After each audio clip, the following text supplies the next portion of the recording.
Guys, nga tag-champurado kay sayang ang bahaw. Nga ako ra sa mukha. Champurado na lang guys para dili masayang.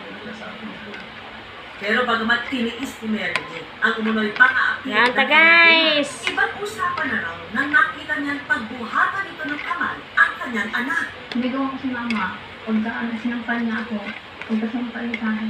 Kisay mo ka champurado. Ika mo ka champurado. Tinubos ni Melody na nooy 4 na buwan ng buntis sa anak nila ni Jason. Mune, technique guys, kung daghan mo bahaw. Champurado na lang mga una yung mga kiddos. Yaw man dili akong kiddos. Sayang man ang bahaw. Ano na ron, gimikos-mikos ano na ako guys. So init pa man, di pa natukanon, kaya may pasok pa. Isod pod.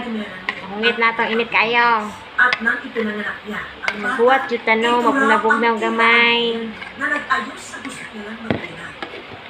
Naisip ko talaga. Init pa yun kayo. Oh, nag-aso-aso pa dyan. Ang gugmag ko kanimo, nag-aso-aso. Kain po. Nagluto ako. Nagdasal na ako sa blood pressure na tumaas ko. Kaya ko lang po nandoon. Oo na. Ay, okay na po. Okay na siya. Ngaon sa mong champurado, artihan ninyo ay. Pasalamat po siya sa akin.